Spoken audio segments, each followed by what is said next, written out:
vil bjóða deg på hjertelig velkommen til disse sattene sleivakappingene og i estetiske filmleger. Det det 18 lyd vi i kappingen i det, og fjellene som blir omgått størt, han har filmlegerfella og ljøse. Til 4 kappingene til Pikkum smågentene nuttjeli, det 4 pikkeli og 5 smågenteli. Og til sattene kappingene som begynner klokken 4, ta eisen nuttjeli, det til jetten, unglingen og kvinnen, og her 4 jetteli, 3 unglingeli og 2 kvinneli. Jeg halte jeg videre vi er klar til å begynne, så vi sier bare en for velkommen, og vana til å ta vel imot dere som kommer her. Celebrate good times, come on! It's time to celebrate and have a good time.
Vi börjar kappingene, så færer vi da synes jeg første ørlig av kjølsansene.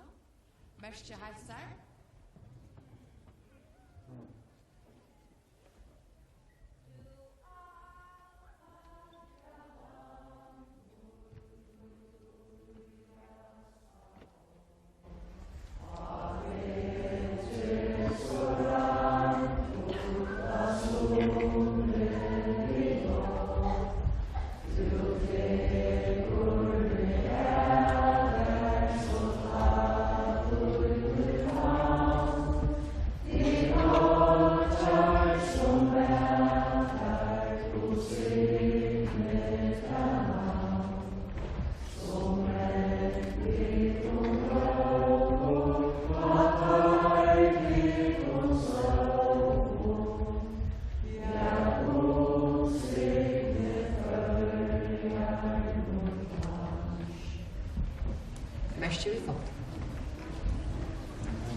Jeg vil lykke fortelle dere om dommerne som vi har i dag. Det så snart det var 3 dommere li, det det teknelige li, det listelige, og det framførslige li. Tøknelige, høvesdommer av tøknelinjen Mary Trio.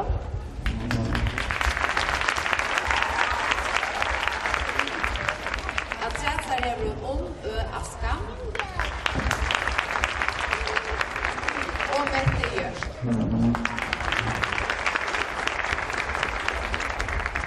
Og 8-4 listelige dommer av tøymen Elna Johansen. Og at sætter er Olde Marie Højgaard.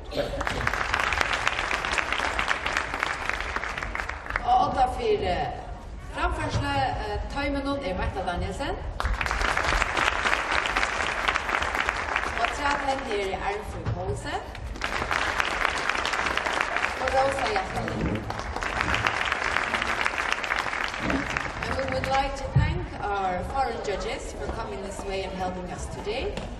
We appreciate it.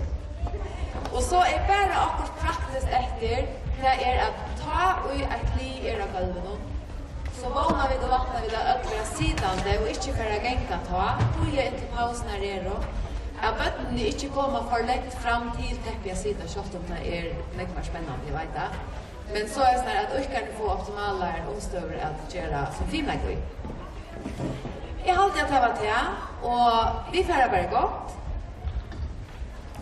Fyrsta lie av gulvet, Orsaka, Rafeljan. Glemte han S først. Rafeljan, hvis du har penn og papir her.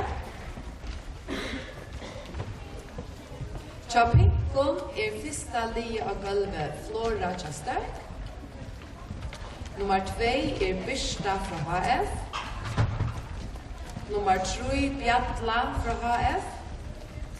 Og nummer 4 Vela Urliosen. Tja smagentum Smæran tja støkk fyrsta gulvet. Nummer 2 Libra Urliosen. Nummer 3 Freja ur HF. Nummer 4 Fenja ur HF. Og nummer 5 Violen fra Støkk. Så halte vi det klart. Ja. Så vi gjør ikke minne enn at vi bjør Flora fra Støkk av gulvet. Gjør så vel.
Og hesar fitte pinkur Laila Hansen, Karen Nordklætt, Jenny Tone, Teresa Jansdottir Jakobsen, Sara Maria Petersen, Miriam Brekko, Emma Charlotta Knudsen og Natalia Gregersen. Väljare till Taimon Kristina Hansen och Birgitta Högnadottir Holma.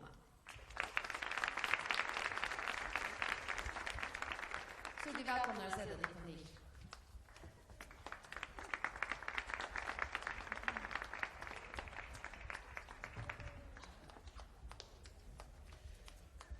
Pinkur Flora 8 fitta pinkur och i olika estetiska filmlägg samma. Hälften av dem har åkat till rönt estetiska filmlägg fyr och det bara till för att röjna sig vid estetiska kapping. Där vänja vanligt 5 timmar om vikna, men uppåt kapping blir det eka vänningar lättare att träna. Serien och Judith Højgaard och Åsleif Hoftegård har gjort har ett festligt spanskt tema. Så genom första stejbakapping har hesa pinkur arbetat nek vid serierna och annars bara röjta tidsen nek fram som estetiska filmläggar. Det så ekviliga späntar på att släppa kappast efter tror jag hade det varit så stort att visa serierna framför till på Asgård.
Vi til reier å få nasta li av gulvet. Gjør så vel. Birsta ur Havnar Filmlegafella.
'Cause you had a bad day.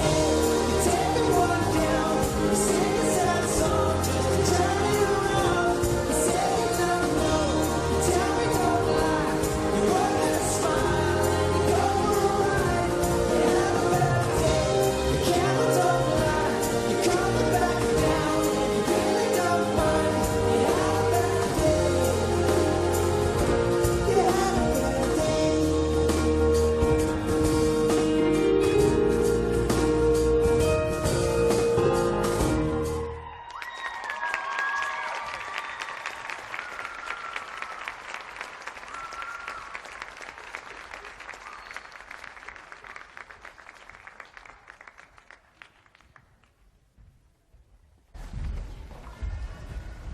Hesa fittebinken det Emilia Zambrano,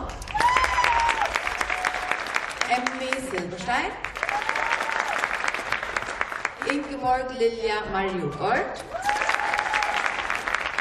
Jona Jespersen, Lilja Nikalsdøtter, Suna Jekvansdøtter Højgaard, Svanna Winterklitt, Taurild Paulsen og Taurun Højgaard Veie. Lennaren til Taimon Runa Haberg Hansen og Anna Margit Arabo.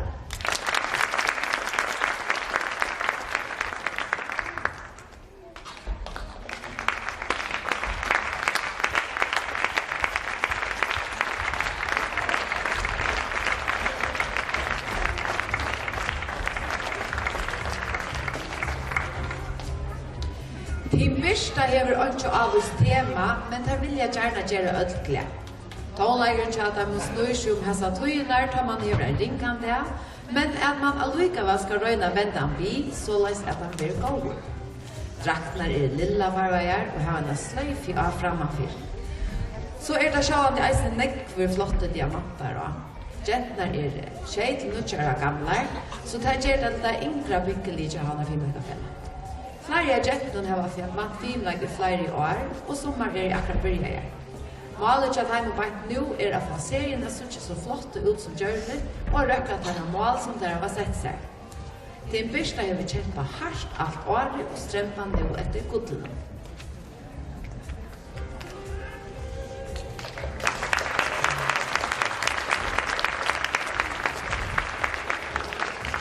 Vi har den første kvarteren klare.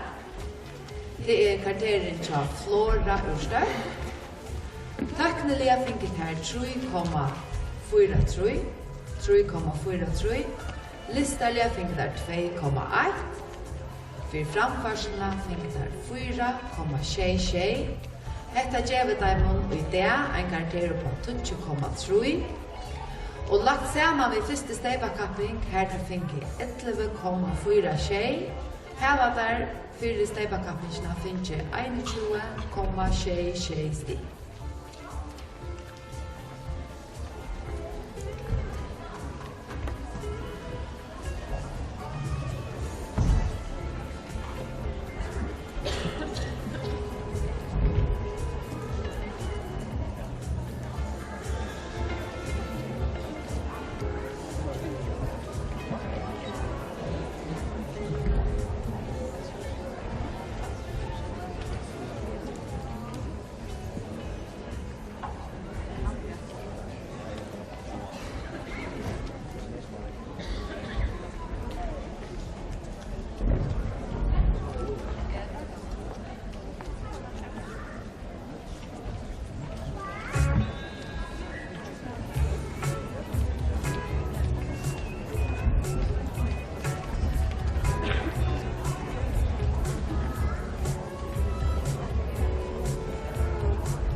Domarna klarer etter, så vi færre å si velkommen til Bjatla ur Havnar Fimmegafella.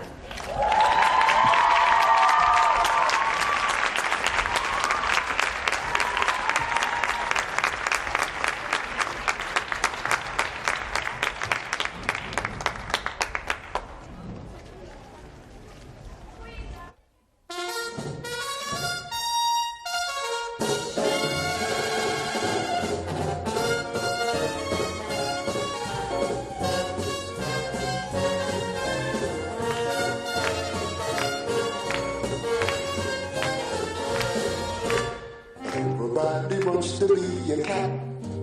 Because a cat's the only cat who knows where it's at. Everybody wants to be a cat. Because a cat's the only cat who knows where it's at. When playing chance, you always has a welcome back. 'Cause everybody digs a swinging cat.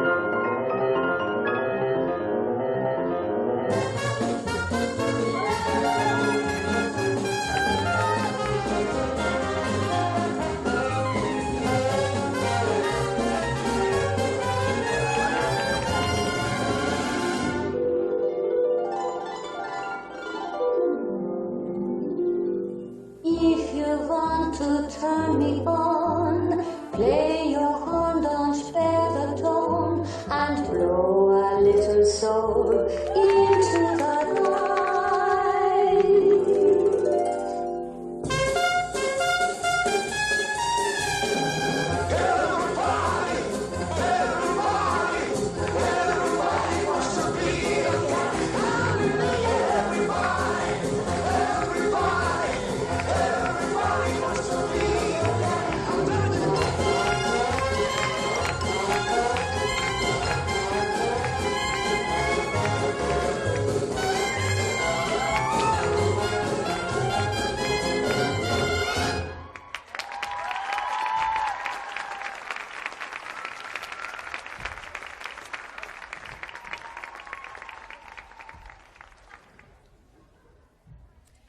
Hesa fittepinkenar Björsk Karbekke Kjøtlo, Hanna Fredriksen,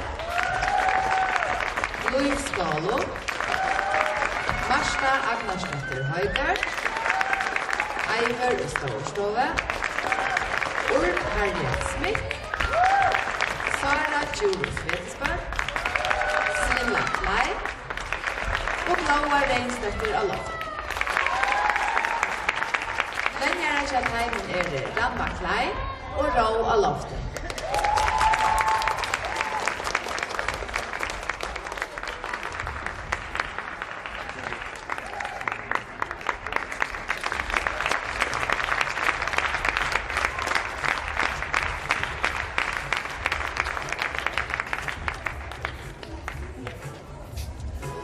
Vi alla sier sjálvar at her hava et kjettotema, at det velger at venja trutja for vikna.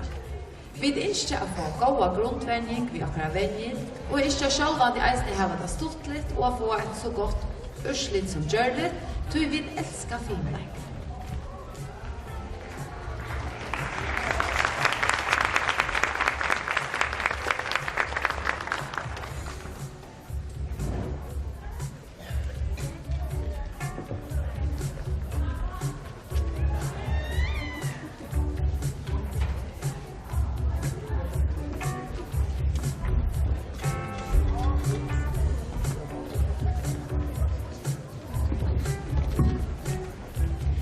Vi har finnet karakteren til Birsta.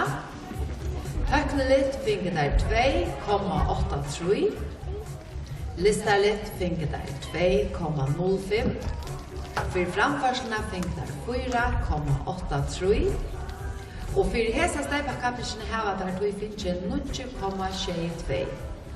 Senast finner der 20,8. Og det gjør dem sammenlagt 20,52. 20,52.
Vi til reier å få det siste smågentelige av gulvet, gjør så vel vela ur låsen.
Og hesa fette pinken det Jenny Zachariasen, Rolf Reijurus, Olivia Rajani,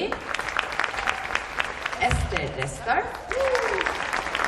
Louis Reijurus, Sara Pettersson Arekve, Vicka Louisa Vågstein Hansen, Ranva Johansen, Barbara Solmunde, og Naomi Rajani Ferro.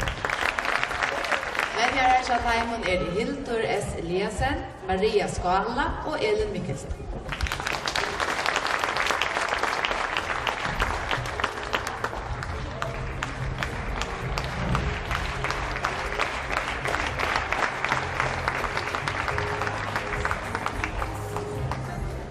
Atlar utan ein utkare av Linon Vela nutjar innan estetiska filmleik, men der rosera utnara venja og elska at læra nutjar rørsler. Der har glett seg sera nekve kappingsna, det for jeg viser deg hva der doa og så nå få inn i traktor. Ta utkare av Vela av gulven om det, så der små olvafjå vi byggva mittlen der vøkre blommenar i Orstakærno.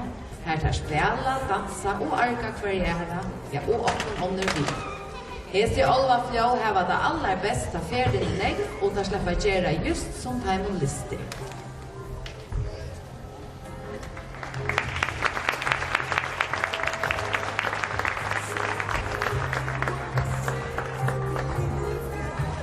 Vi har lukka en luttla ratting til karteren til Byrsta. Sammanlagt for Sjaltnes Steipakapping hava det her 0,21 og til mørker er sammenlagt her var det 20,51. Og så har vi karakteren til Bjalla. Tøkne litt finket der 3,46. 3,46. Listar litt 2,05. Og for framførsel finket der 5,23. Sammenlagt kommer vi til 20,25. Og sammenlagt vi karakteren fra første stepakapping som var 20,5. Her var det nå 21,25.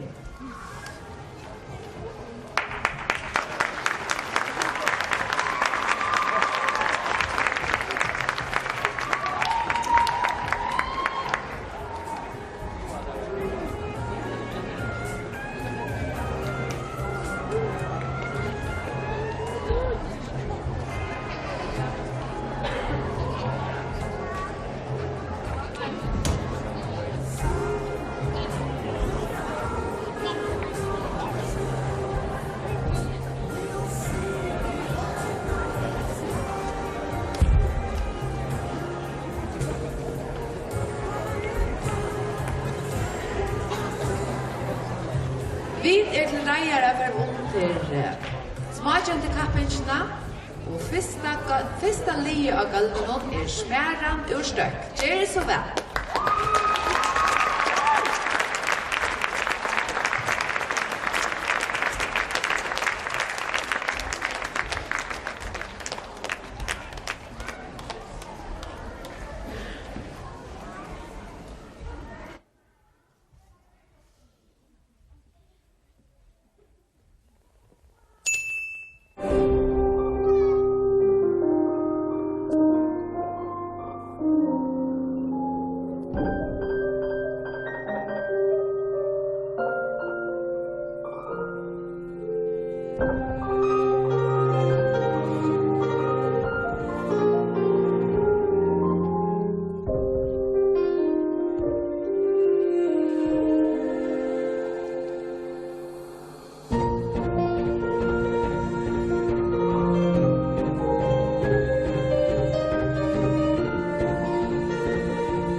Og hese vøkre småagentene Asa Maria Boksei,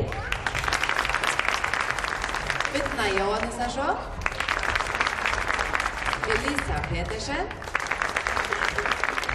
Maja Lammauge, Maiken Jakobsen, Marska Borgå og Ida Tone. Venjere fra Heimen Sunva Veie Johansen og Oluffa Ellingsgård Hansen.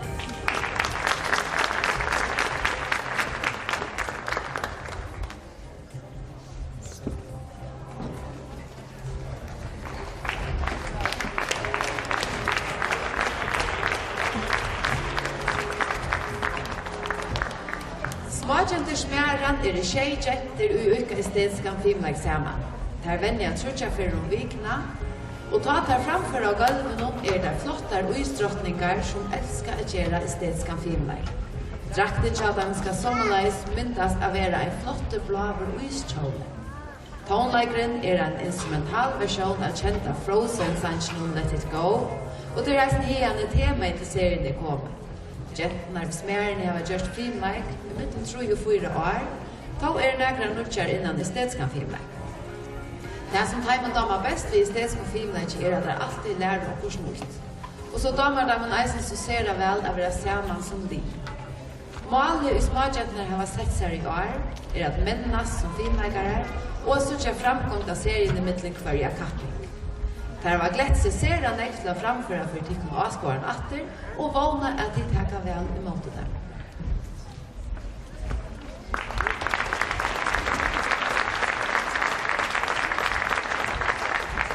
Vi har finnit den sista kvarteren tja Pinko, det är tja Vela ur Ljósnum. Tekneligt finner der 4,1 tjej. Listaligt finner der 1,95. For framførsene finner der 4,23. Og sammenlagt vil jeg ta med 20,85 i det. Og sammenlagt fra seneste kapping her der finner 20,8 tjej. Her var det 21,22 stig. Det var øyelig at men vinnare Pinke kappingen Jerkes Flora ur Støk. Og jeg har ikke vil lese meg ut til å vinne kalvene natter. Flora ur Støk.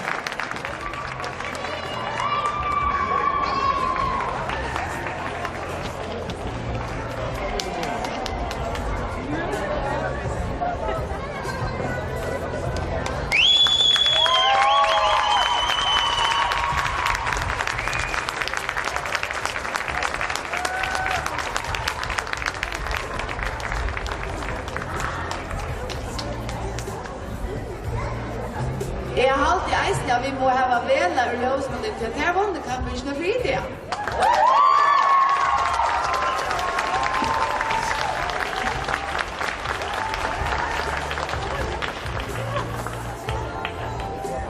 Kom ut så var det knappa virdigo.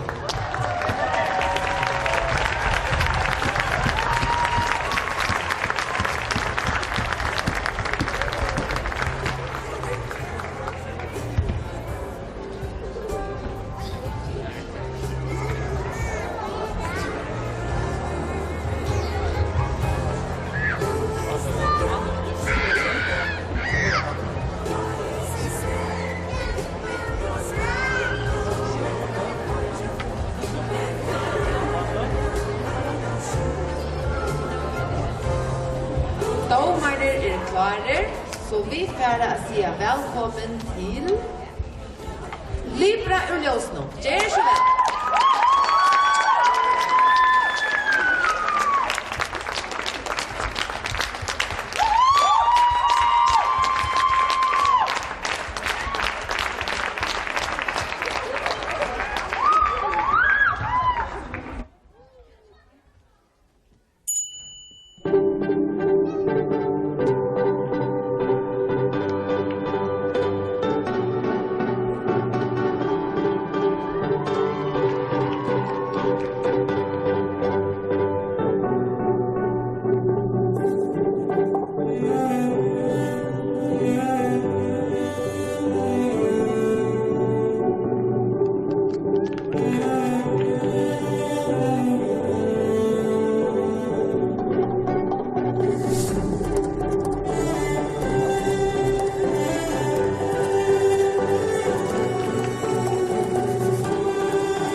Libra Sunrid Morsnasdøtter. Olivia Tvång Mørskere. Elia Petersdøtter Morsen. Katrina Karadøtter Nilsen. Merita Emma Heinadøtter. Paula Koronardøtter Johannesen. Eva Eriksen. Og Anna Kristiansen. Vennere til heimen Maria B. Jakobsen, Sara Olafsdøtter og Maria Skala.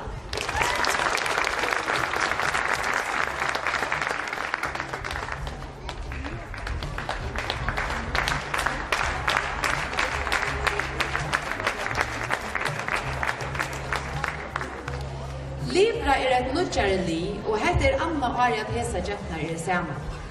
Der var ment sin nekk, så igjen der blir jeg også. Og at her var en serie vi nekvar fer og dynamikk dama demonstrera vel. Det gleder seg til alle kappingene vi har, begge her heima i Førdjon og eisen i Easter Cup kappingen i Danmark av påsko. Serien har skrivet der at tema i tjaden den himmelen vi suttja tar vi ikke opp nattene. Til tøyer det frisalt, stilt og skjøttenklart, men det tøyer proja begge skjøttenskått og dansande norrløse himmelkålet.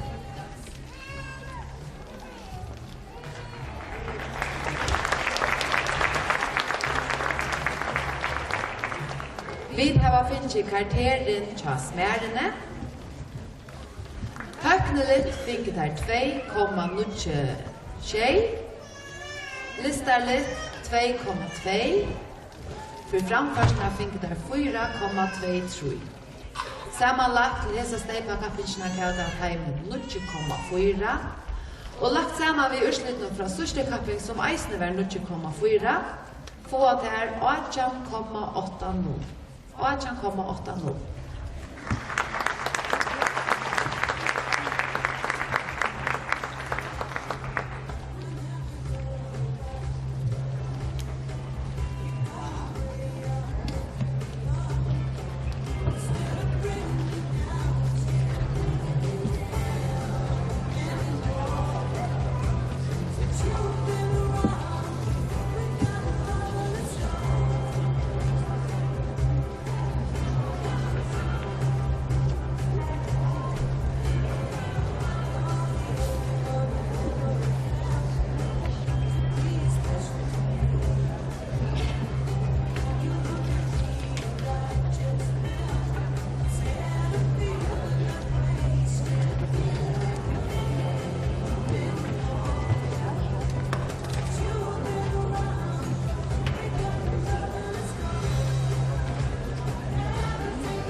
Domaren til reier, så vi får at bjøa Freia ur Hanna Fimmegafella og Gulve. Gjør så vel, Freia.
Hesar fralika småjentnar Dora Dansdøttir Nattestad,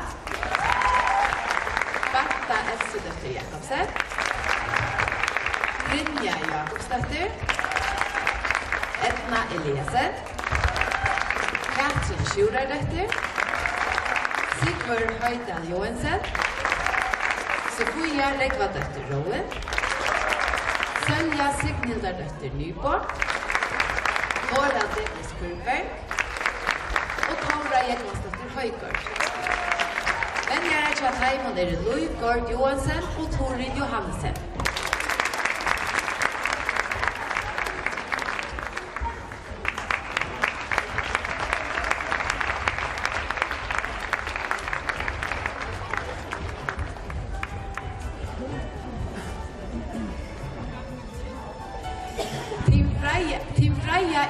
Tutsi jenter mittlen 20 og 12 år.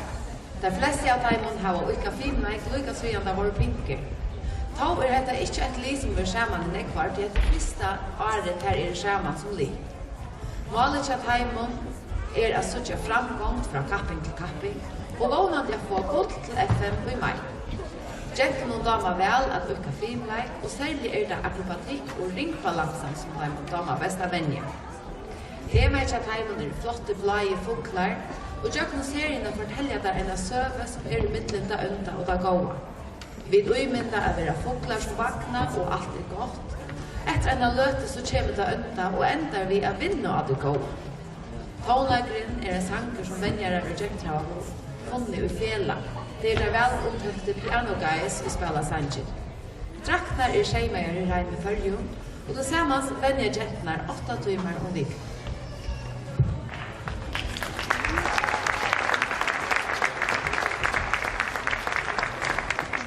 Vi har finnet karteren til Libra. Tøkneligt finket her 4,4. Listaligt finket her 2,3. Og for framførselen finket her 6,06. Sammanlagt for i dag finket her 12,66.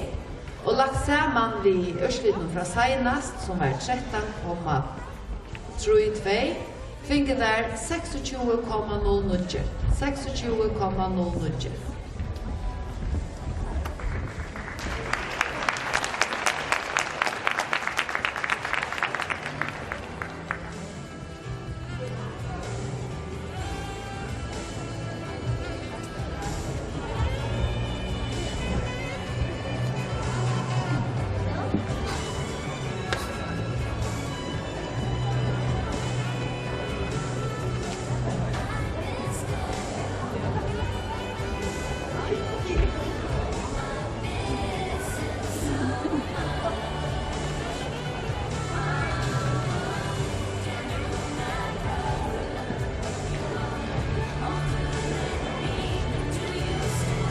Domarna klarer som vi får bjøa Fenje ur Havnarfilmlaga for Lagalva. Gjør så vel.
Och hesa fick de kinesiska smågenterna Ann Elisa Hansen,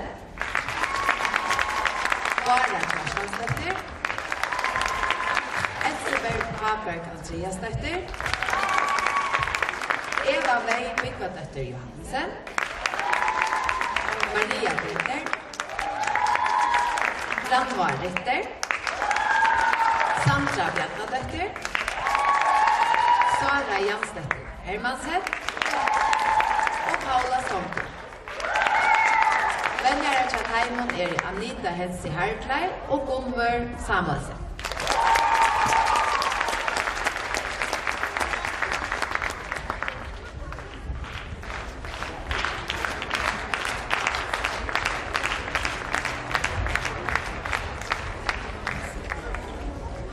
Lige til okkom Eilers Bajenter Fenja ur Havna Filmlegafella og heter Anna Are videre sammen som Li, ta at i nekra nutjar av linnen og jar. Videre da yngre Li til smagentom og atlanden og innskje a varveida henda håpen så atler vera smagenter atter kommande jar. Sommar av linnen har uka stedska filmleg siden år 6 år gamle og til øren etter Anna Are. Tema til okken kinesisk, og tesast atter begge rørslun og drakten og tonleik. Målene til okken mennast fra kapping til kapping, at hava en goda framførsel som vi sjálvar nøgtar vi, og at vi kjempa for godlen og hovast vi vita hvordan høy kappingen gjør, og hvordan gå og røsk ødline linje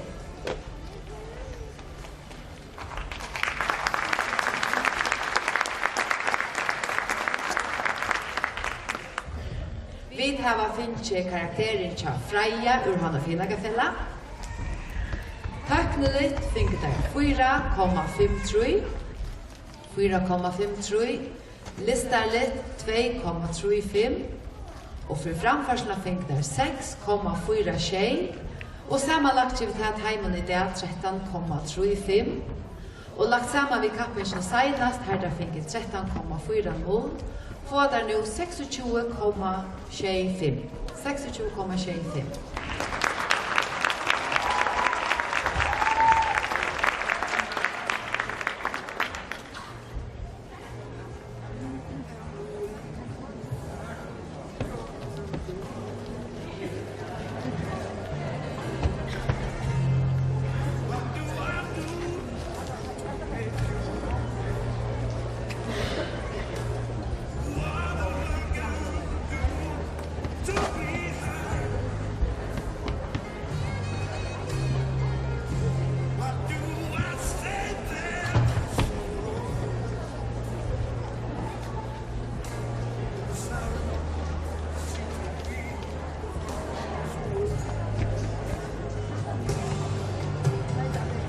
Vi til reier av få den sørste smaken til li av gulvet, og det violen ur støk. Gjør så vel!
Og jeg ser fitte violer Elvira Jansdøtter Jakobsen. Var Solheim Johansen. Sara Hjalmarsdóttir Hansen. Linda Knudsen. Rima Solstein. Var Annodøtter. Marsta Julus Hammer. Og Paula Konai. Teimen Bjørk Depes og Miriam Høygård.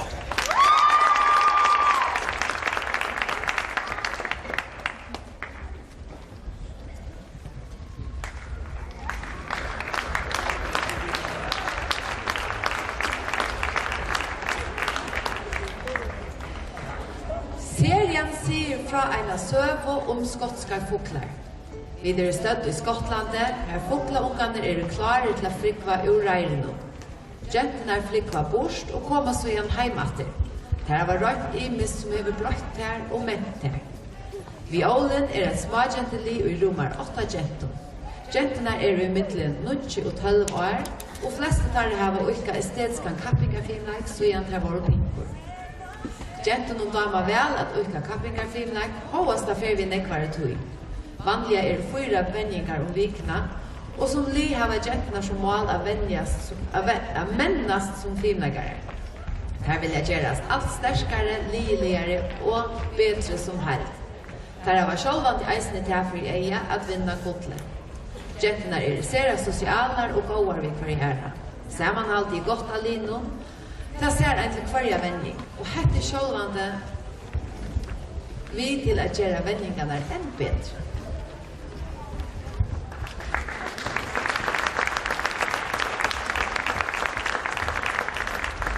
Vi har finnet karakteren fra HF Fenja. Taknelitt finner der 5,1. Listalet 2,55. For framførsene finner der 6,0. Og sammenlagt i det gjør vi til Taimon 14,65. Sammenlagt i urslutet fra Seinas, som 13,66, her var det finnet 28,42. 28,42.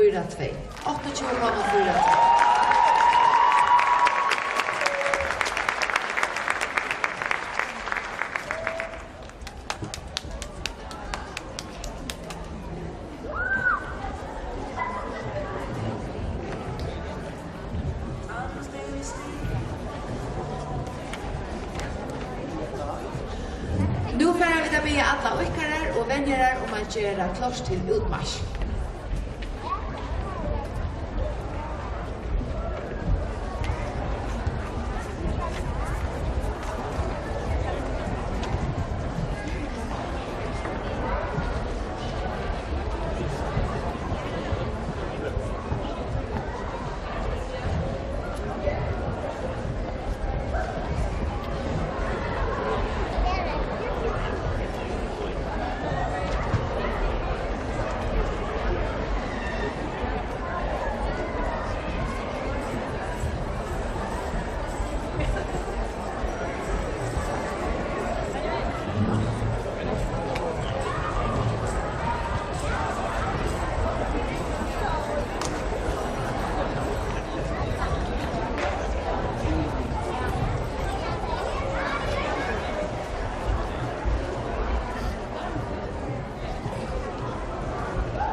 15. Det kvarteren til violene fra Støk. Faklelit fink der 5,13. 5,13. Listalit 2,55. Og for framførselen fink der 6,3. Det gjør vi Taimon 13,08 i det. 13,08. Lagt sammen vi Ørslytten fra Seinast, som var 13,45. Her var der 22,43.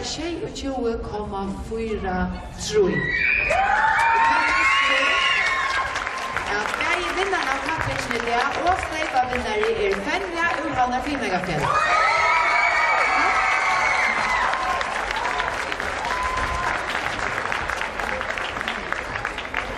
Kom ut av galvet, Fenja. Vi vil lese på sosiatik.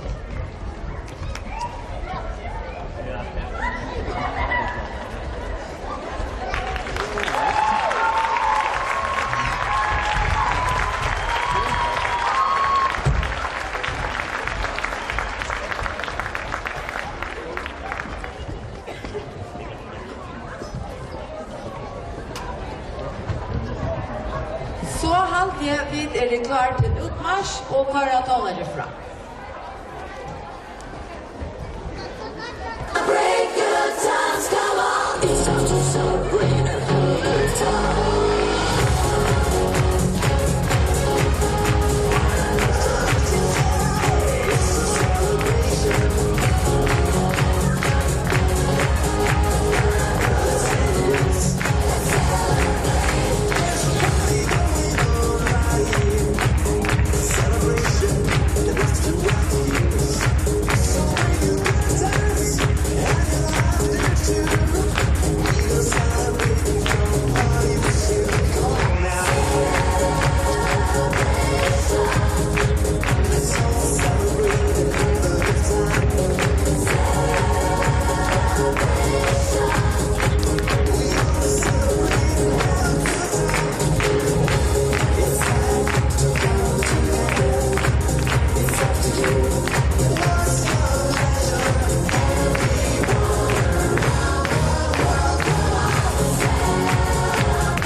Medaljer. Det var først for kappingene i det, og så var steipavinneren kallet opp 18 år. Vi begynner ved pingpong. Vinnere av steipakappingen i det kjørtes Vela ur Ljøsnån ved 20,85 stiger.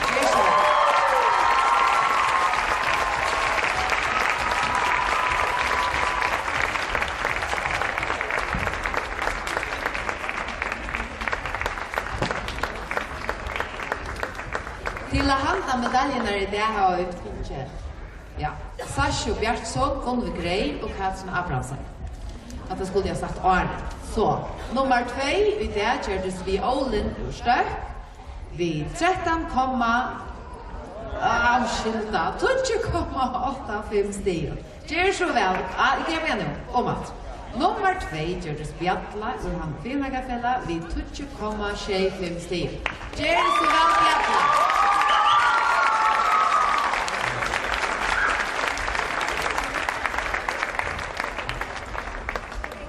Og nummer 3 kjørtes Flora ur Støk ved 20,3 stig. Gjør så vel, Flora.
Det är alla mega raskar. Jag måste klappa för dem ena för sig.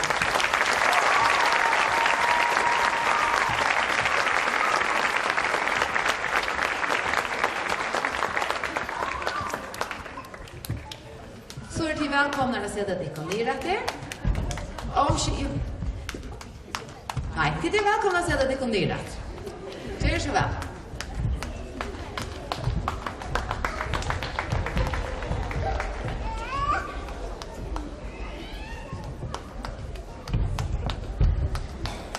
Och så skulle vi ha stejpavinnaren upp och ta i Flora ur stök. Gör så väl.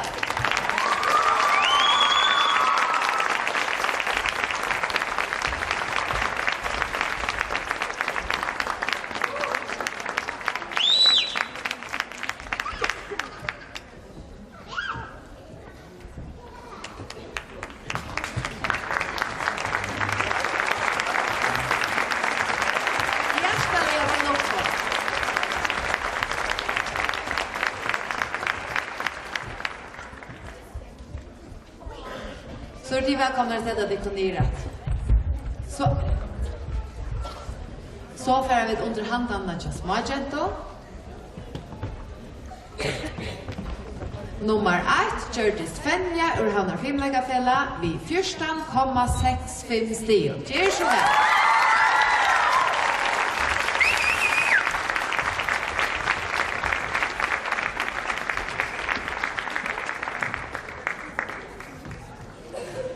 Nummer 2, Hjördis Violen ur Stök vid 13,08 stil.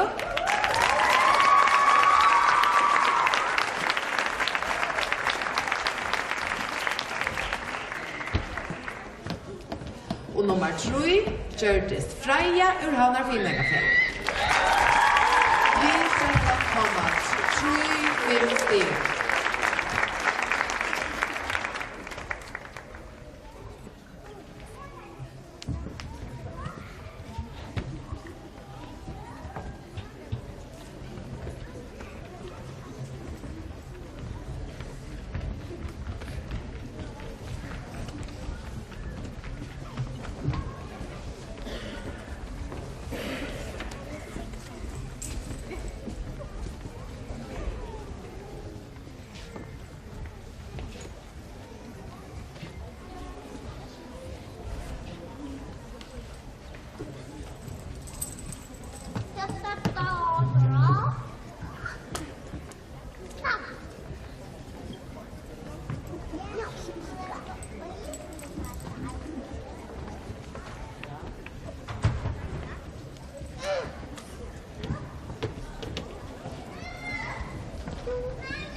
Ja, vi må klappa för den ena från 3.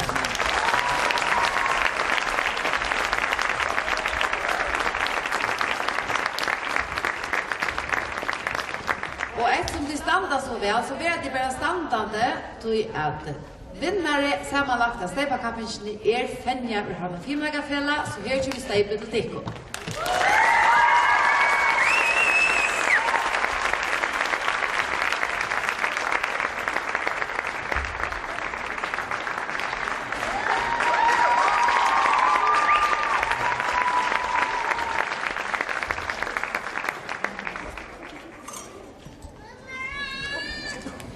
Välkomna att färra på plats efter och alla välkomna att resa sig upp. så har vi den utmarsch. Attan av det så pausa till klockan 3:30 och jag ska hälsa från arrangören och kantinen är öppen. Så här kan du få dina dräcka om hvis det blir verrat. Så maestro, tanta för tonlegend. Celebrate good times, come on. It's time to celebrate and have a good time.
Välkommen till så. Satt ni helt av satt ni släppa hit i dag. Vi ställs på filmage.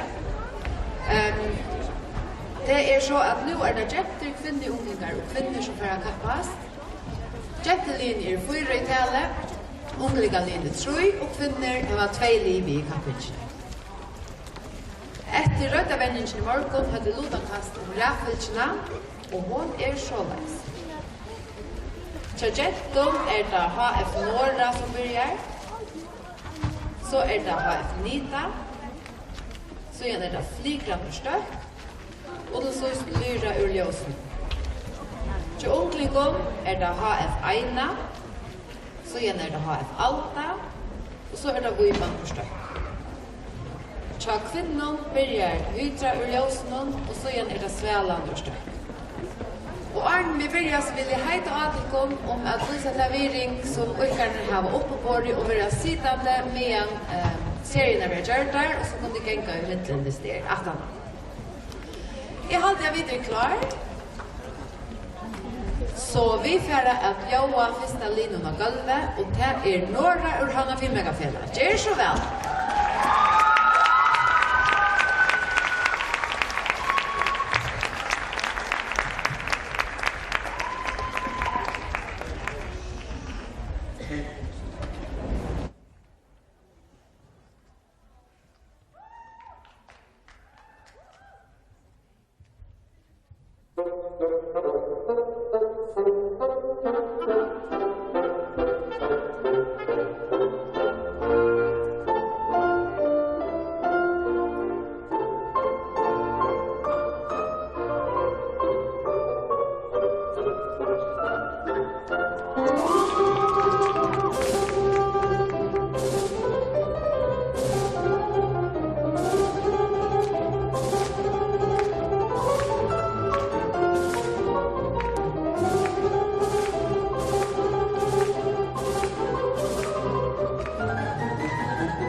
Leikarnir av Nora Barbara Brandstøtter Christiansen,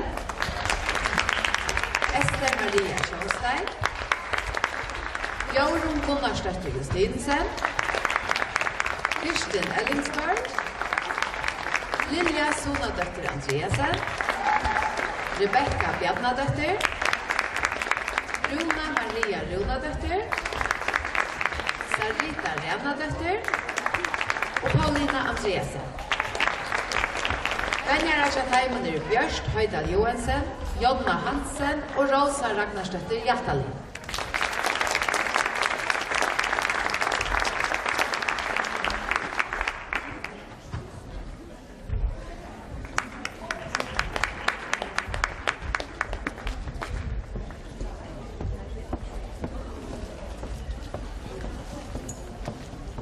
Temaet i serien i Nora rutinsoldater. Serien har fyllt venjeren Vilina Urcha Ovogjørst. Tonleikeren ur en teknefilm om nødeknekkar. Draktenar gjørtar i färgen, men jettnar av sjálvar lymma diamantar av draktenar og hettar tidsjus hela lenga tøy. Nora har vært et lys igjen 2012, da jettnar var vinker. Så igjen oppe for en avlin og nudjar komnar. Dessa jettnar venja 4 for vikna, og målet kjada med nudji jettnen av Nora at gjøre skreipevinnar hetta kappingarar.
Vi til reier å få det meste lige innan gulvet til Nita ur Havnar Filmlegafella. Gjør så vel!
Uikarner Anita Hesar, Anna Høykort Veie, Bjørg Sigforsdøtter, Torun Aradøtter,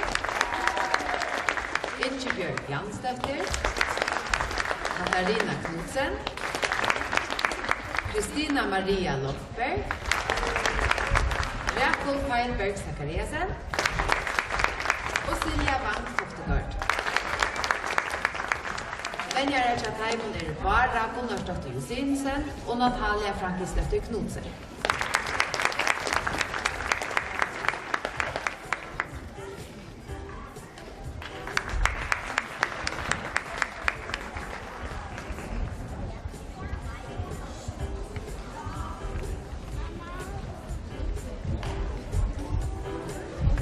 Gentur nita hava et tema som fevner alt som fyregonger ut I rymdene. Allar til rymdarverur med rørsler og anlidsbrakt lysa oppstøver og hentingar som kvølt affæra fram ut I rymdene. Gentunar hava eisne svarsta drakter og lysa vel myrsko og okjente rymdene. Gentur nita seta seg lytel mål så vi og vi som de vera rørsler. Men eisen hava der høvesmål som vil klara seg vel I öllum kappingum og som halt av mennast som filmleggare.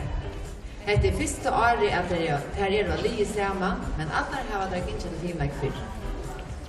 Gentunar hava nekk å si om hva der halt om å øyka filmlegg. Det bei stortlig, streve og spennende at ikke alt. Men best av öllun hva man mennes nekk og finner sin I egne vir.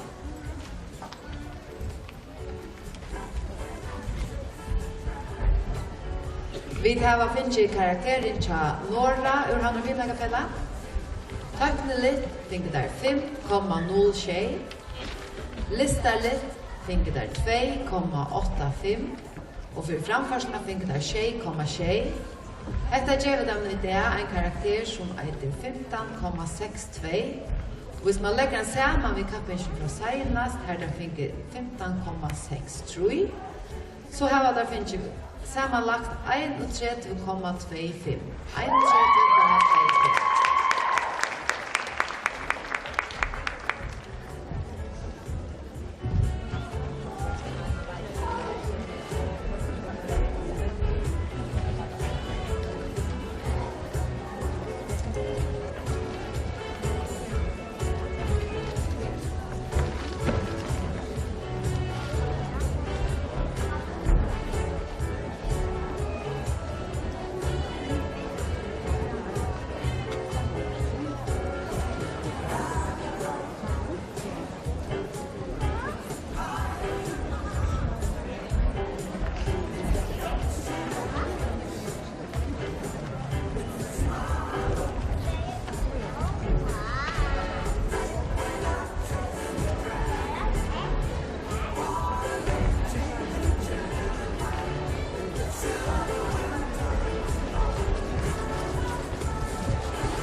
Videre til reier av bjøa 3 gentelinen av gulvet. Det Flikran ur Støkk. Gjør så vel.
Orkarner av flygrene Bjørst Hansen,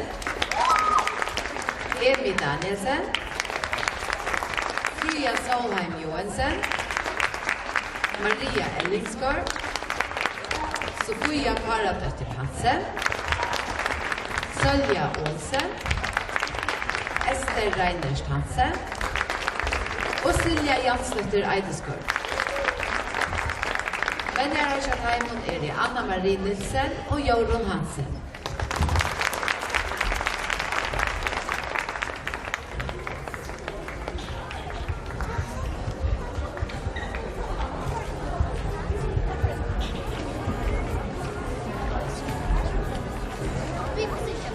Og Linon Flikran I 8 jenter, og jeg var ikke 5 langsøyen, det var helt små.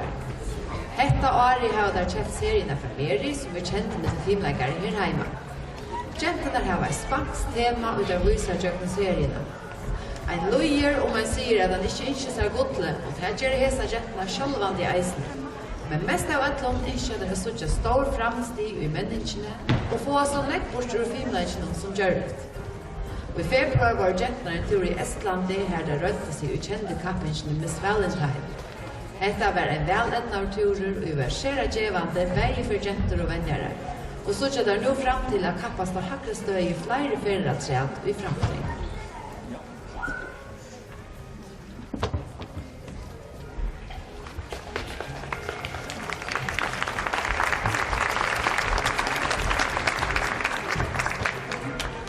Vi tar finnes kartering til Anita ur Hanna Finnagafella.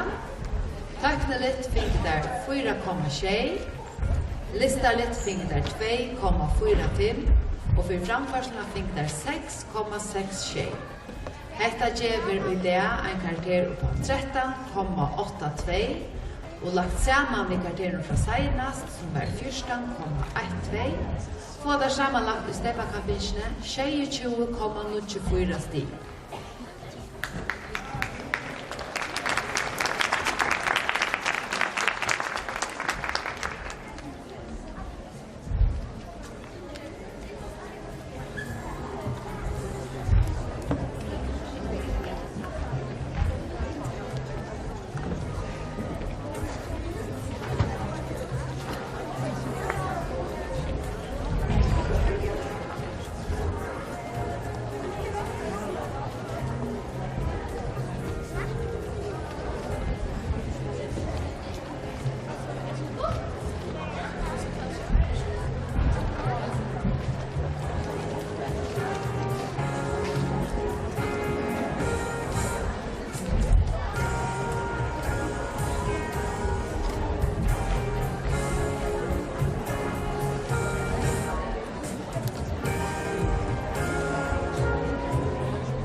Og vi til dreier til det sørste lige i gentekampensjene, gjør så vel lyra ur ljøsene.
Wir tanzen im Flur,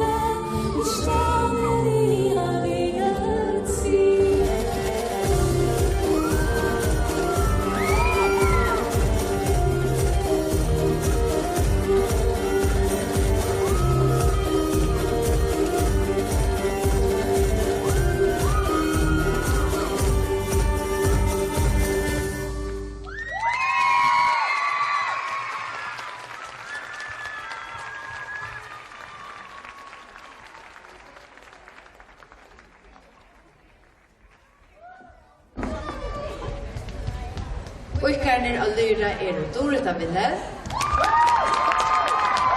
Lea Sundberg Eliasen, Ranva Louisa Olsen, Helena Ingvadötter Gottesen, Eiluin Petersson Arekvo, Gerstrud Torsdötter, Eva Maria Simonsen, Kristin Thomsen, Solrun Johannisen og Anna Kristin Jakobsen. Dennjærer til deimen Maria B. Jakobsen, Solbjørg Skåbonåsø og Sara Ollastøtt.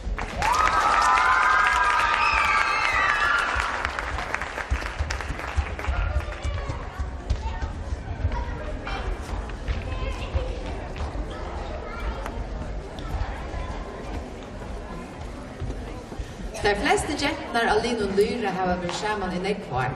Nekrar lykka synd av våre pinkur. Ta så, nødt anlitt jo eisne av suttje av Linn som har det godt sammen, begge I vennigarhølnen og eisne annars. Handarpunktet til Taimon jo avgjørst at gjøre steipavinnere og førjemestere til smågentene I fjør, og gjøres nummer 3 til at trova kappitsjene Easter Cup I fjør. Tema I serien å finne ut håndleisjene. En glæven tuskon folkasanje som snur seg gledene ved å dansa.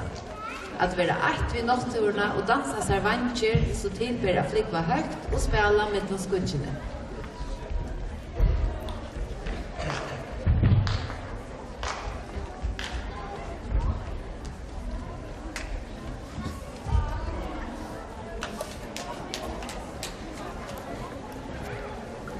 Vi har finnet karakteren til flikrene.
Reier som vi færre I gang til kappitsjene til unglikon. Og første lie av gulvet Eina Urhavna Kvinnagafella. Gjør så vel!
Dommarner av Eina Anna Elmarsdotter Rosa.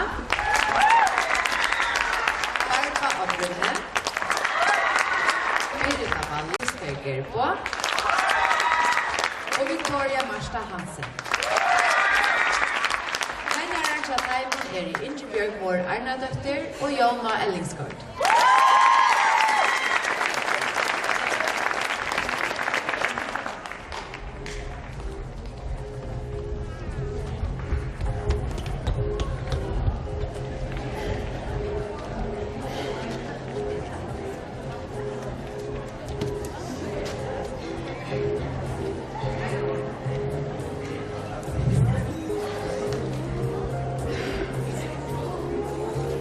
Team Eina hever just vært til Ågopop i Finlandi, her der sammenlagt gjørtes nummer 8 i kappmennsjen.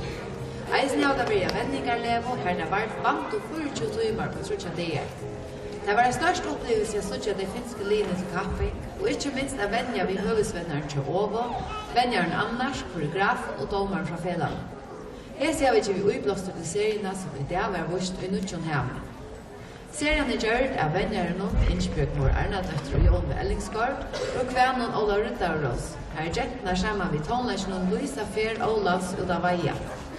Ola kommer i samband med Olvanar, og lokker han i Olvadansvissar. Han drekker og drikker her i Eitrøy og Døyrsjøen. Tonleggerne finsker og draktene i snidgivne av gassdesign og seimeier til Dreimond.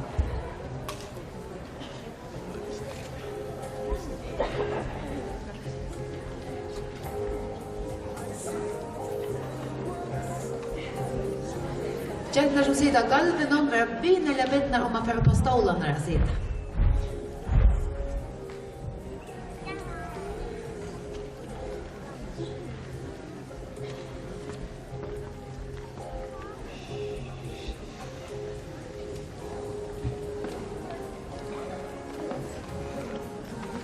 Vi har kvarteren till Lyra. Ur Ljøsno. Teknilige kvarteren er 5,03. Listelige kvarteren er 2,65. Og for framførselen fikk de 6,16. Og jeg gjør dem en kvarter i det oppe av 14,85. Lagt sammen vi kvarteren fra første stevakapping som var 14,86. Her var det sammenlagt finnes 29,63. Ørslet til første stevakapping var 14,28. Dette merker at vinnere i det og sammenlagte stevavinnere er Nora ur Havnar Fimmegafell.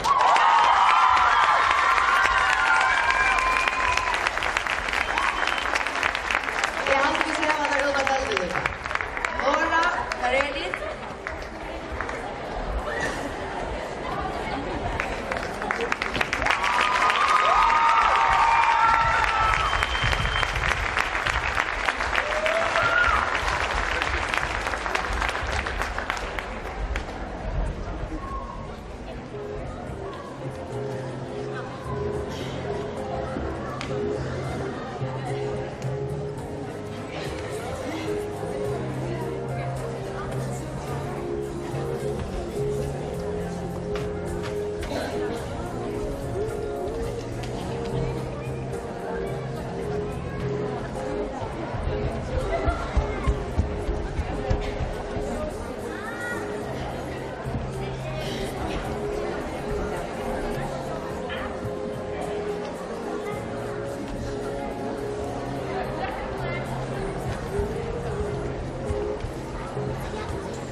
Domare er til reier, så vi færre bjåa nasta unglingalinjen av gulvet til Alta ur Havnar Fimmegafell. Gjør så vel!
Alinon Alta Fuja K. Jakobsen. Frøyon Bolstad Mortensen. Elin Rasmussen. Kristina Reinsnøtter Olsen. Maria Ludvig Fogel. Rakel Sorre Marionardøtter. Og Sara Maria Mortensen. Benjamin Kjattheimon Bjørg Klemensen og Rakel Nilsen.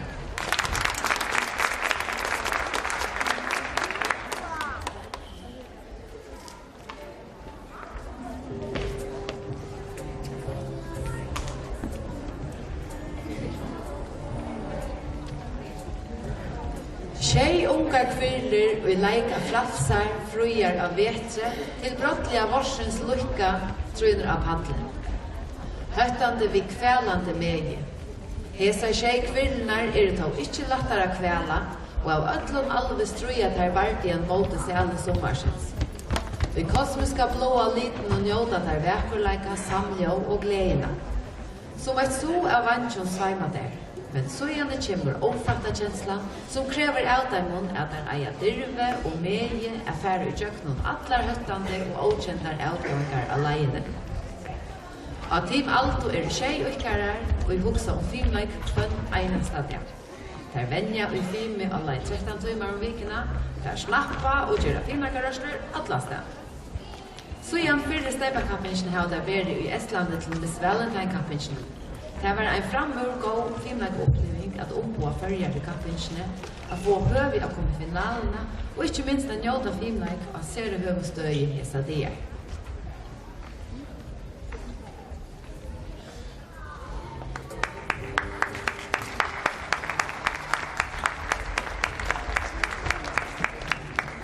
Vi tar finnes karakteren til Heina ur han Vindagafella.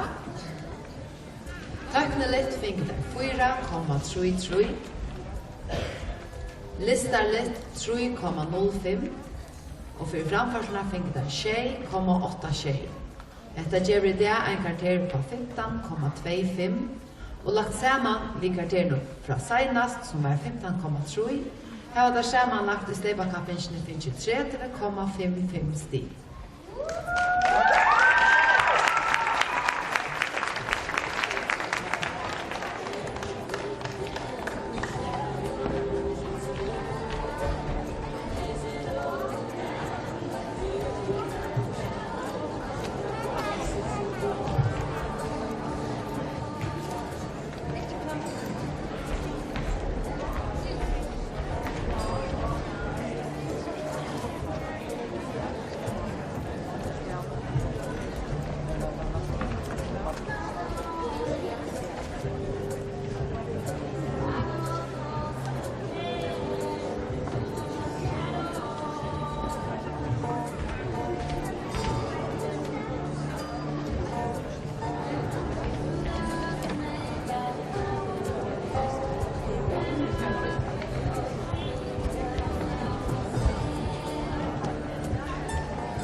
Vi kommet til sørsta unglingalie, så vi får se. Gjør så vel, Vipan ur støkk.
Ulkarner av Vipene det Miriam Jakobsdøtter Johansen,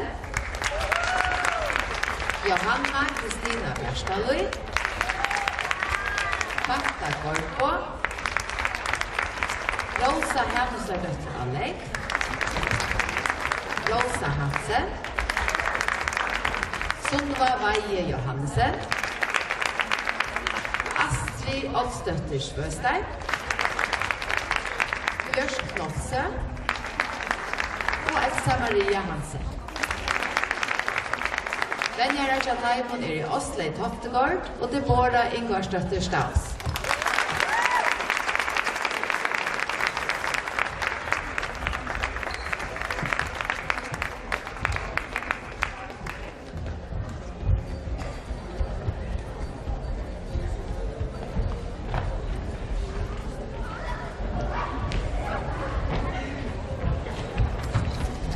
Vipan et li og i fauner om 90 ulkarar og 2 venjere.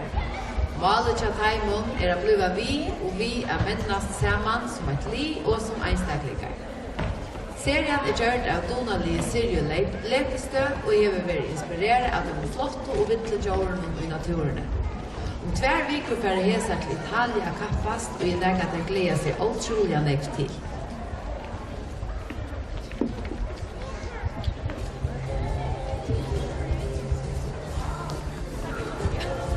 Vi tar finnes karakteren til Alto ur Hanna Kvinnekafella. Høkne litt finner der 3,63. Listalit finner der 2,60. For framførsene finner der 6,63. Dette gjør vi sammenlagt i det en karakter som eiter 12,96 og lagt sammen vi utslitene fra senest som var 12,88 få der en karakter for Stebakakensene som eiter 25,84. 25,84.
Av bjóa fyrsta kvinnelinun á gulvet.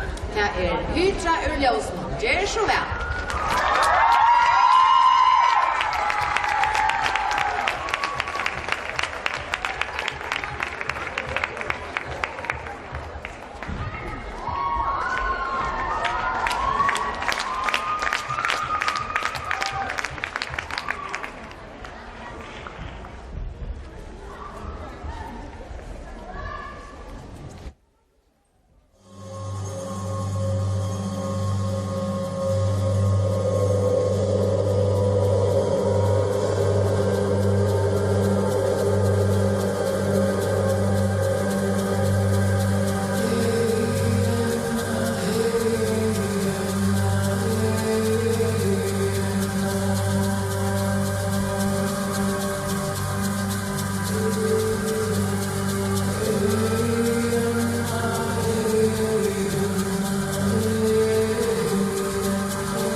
Oikarnir av Hydro Ero.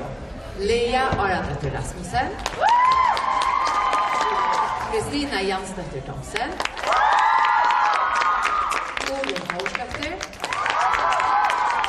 Johanna Brinsvik. Johanna Oladøtter Johansen. Hildur Schomberg Eliasen. Marius Nikodemsen. Edna Usoilo. Jorun Maria Afletti Antonisen. Og Jon Runadøtter. Menjer Tjataimon Eistrøm.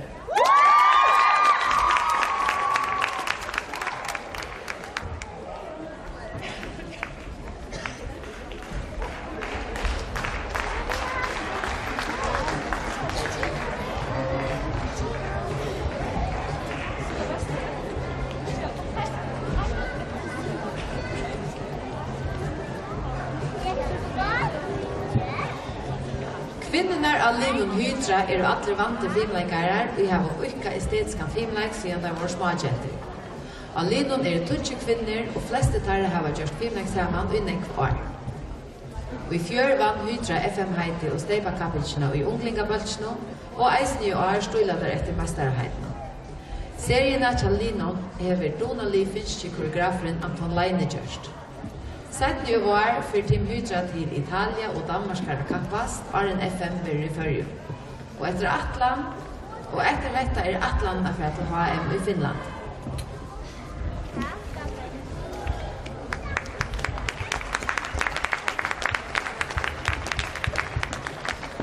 Vi tar finne karakteren til Vipene og Støk.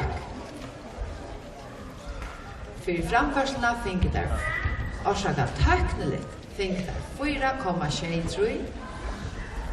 Listalet finner der 2,85.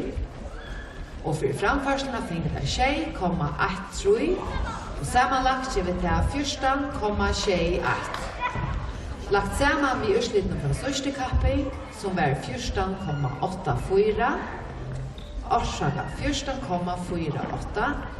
Er sammenlagt i karakteren 29,19. 29,19. Hetta merker av vinner i det, og vinner av Steipa-kappingene er Eina ur Hanna Filmegafilm.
Så vi får avgjøre sørste linn under kappingen i det av gulvet, og det er Sveland ur Støk. Gjør så vel!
Og utgarner av Svelene er Sandra Hansen,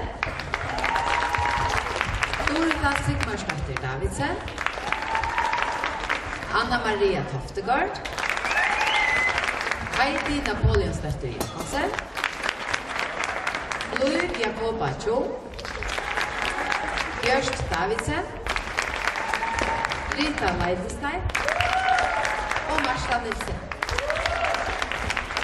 Benjara Tjataimon i Hansa Trøndarjek og Ellie Lind Johannesson.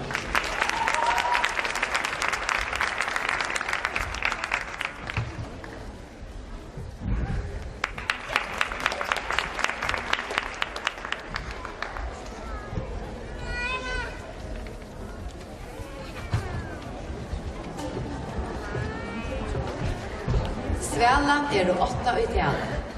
Der var alla gjørst estetiska filmer og avur, og fleste av kvinnerne har fyrst oppvettet gjørten årene, men er jo eisne nærkere nødgjør.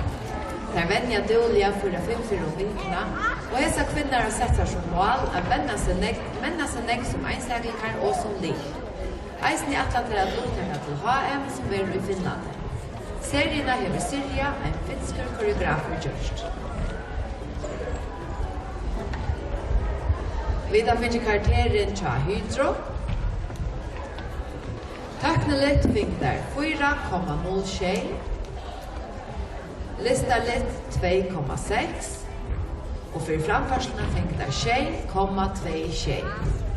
Sammenlagt til orsaka 6,23. 6,23.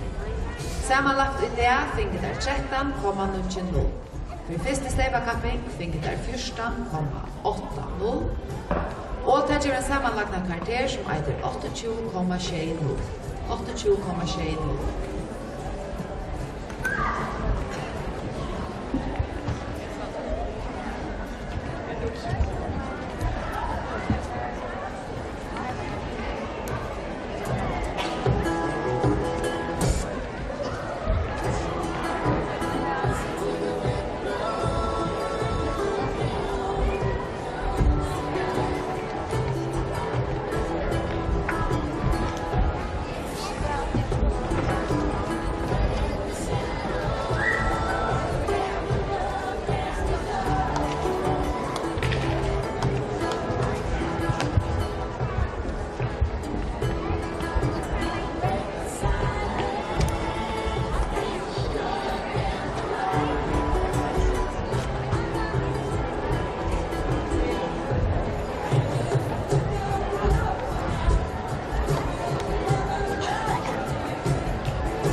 som skulle til utmarsch, vi vittner om att ställa sig på plats utanför teppet.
Vi har karakteren tja Svelene.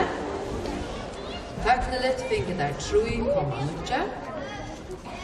Listaligt finner der 2,85. Og for framførsene finner der 6,40. Ta gjør vi timen karakter i dag på 14,85. Og sen har vi karakteren fra Seinas, som er 15,08, her var det sammenlagt 22,23. Så steipa vinnare og vinnare i dag er Svelan Urstøy.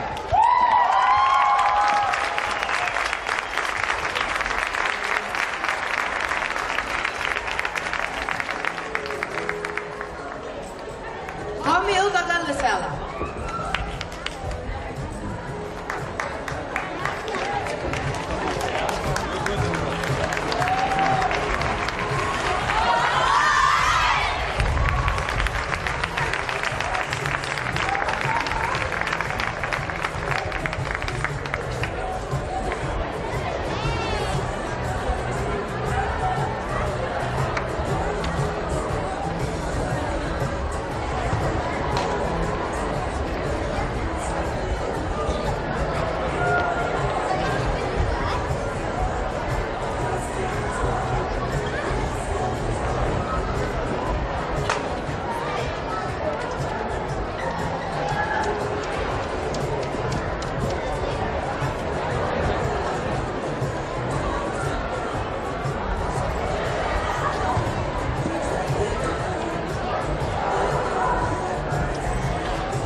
Vi til reier til utmarsch, så nå legger gjør så vel.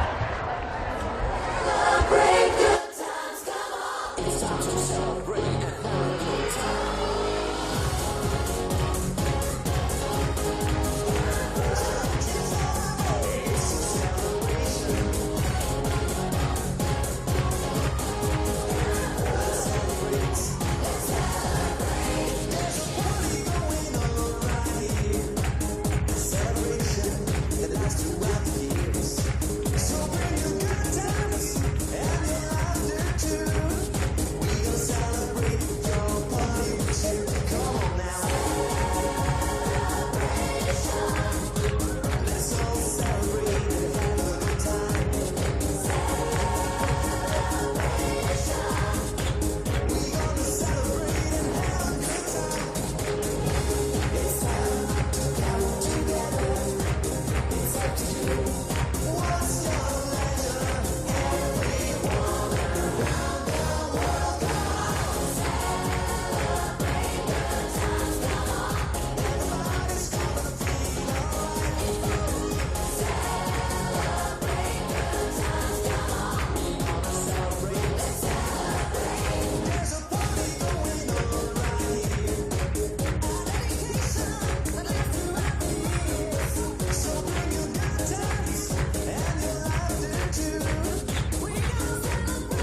framförsla alla rätt över en förnöjelse jag sucha. Det kunde alla känna det kunde ju bara. Och så färar vi igång till medaljhandarna Chargento. Och till att handa medaljerna här var vi Sasha Bjarsson, Gunnar Grey och Kanton Abrahamsen. Vinnare och idé Chargento Curtis. Några ur Hamnar Finnegafälla.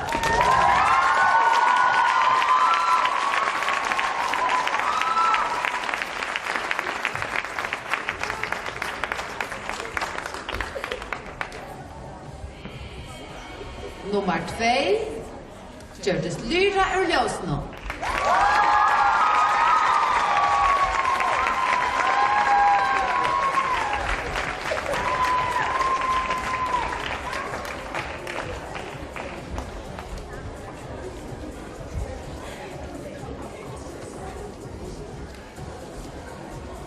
Och nummer 3 Curtis Lita ur Hamnar Finnegafälla.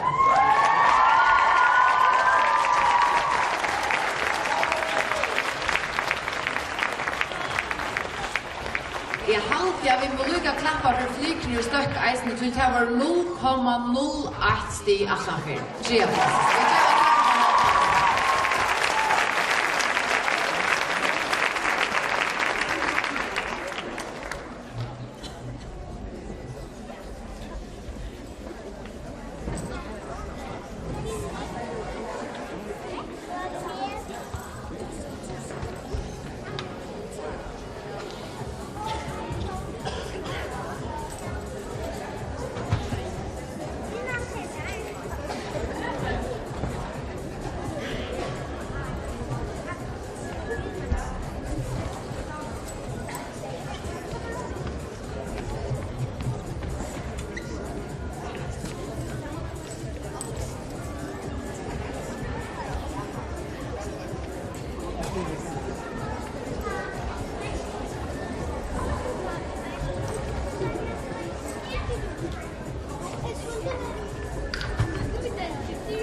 Steipa vinnare Curtis eisen Nora ur Hamnar Finnegafälla.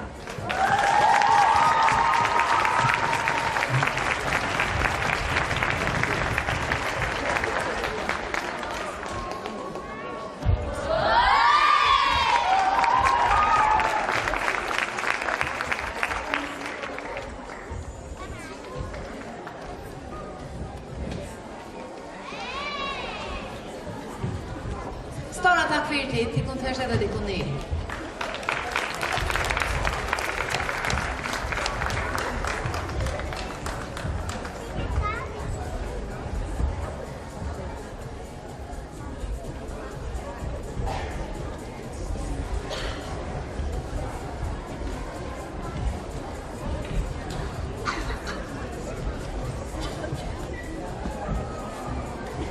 Så är vi kommit till kappingen av Unglingon.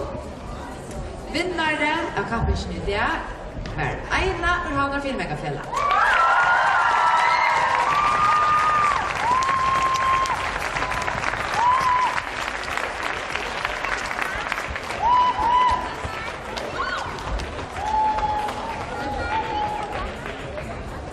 Nummer 2 gjørdest Vujman ur støkk.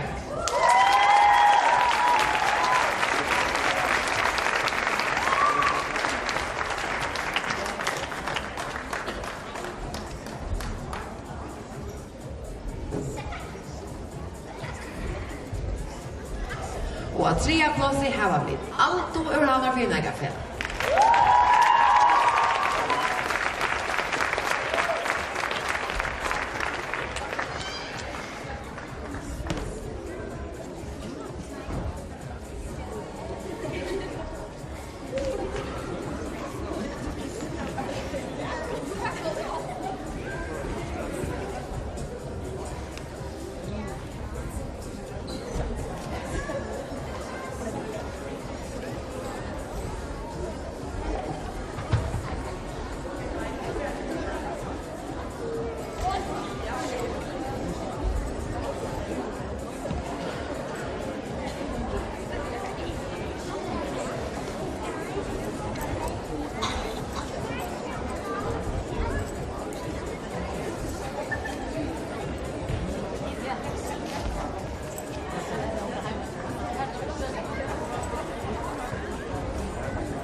Steipa vinnare gjørdest eisni Eina ur Hamar Filmlegafell.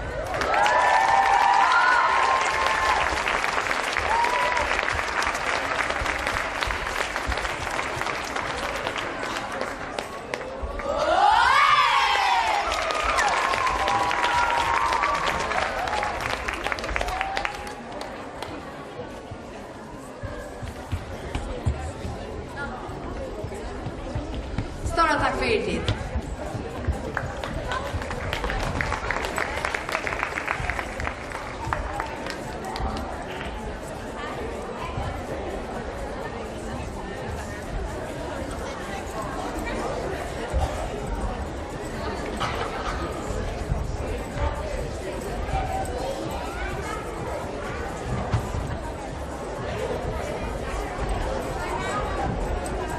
Så det kappingen til kvinnen. Kappingen i dag vann Svelan ur støkk.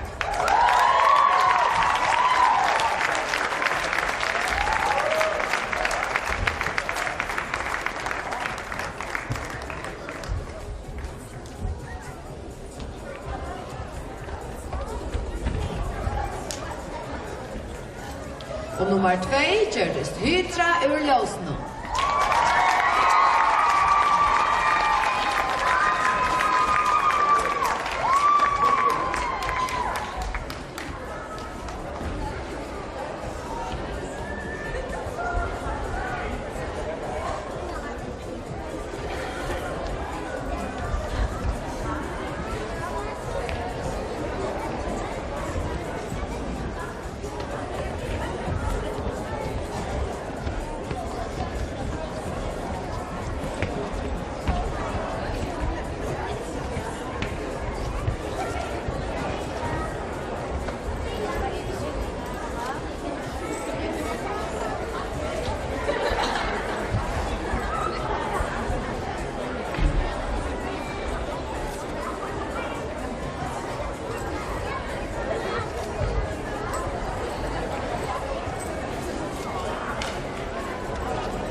Steipa-vinnare til kvinnen og gjørtist, Svalan Ørstøk.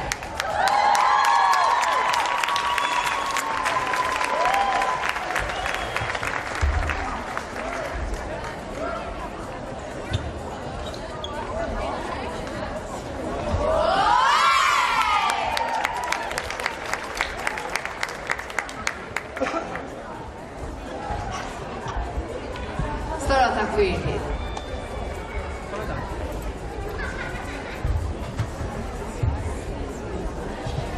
Vi får takka for en goda kapping i dag, og vi vil gå fra at neste kappingen i Estetiske filmleik blir 13. mai, da blir FM hundakappingen eisen her i havn.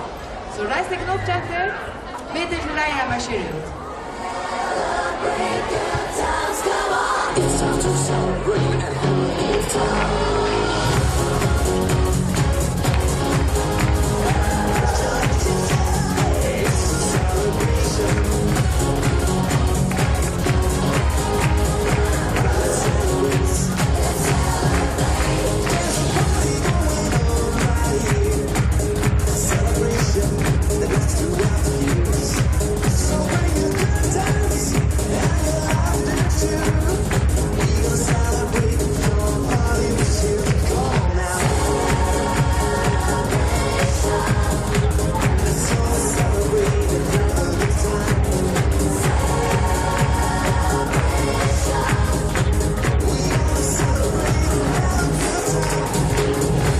It's time to come together.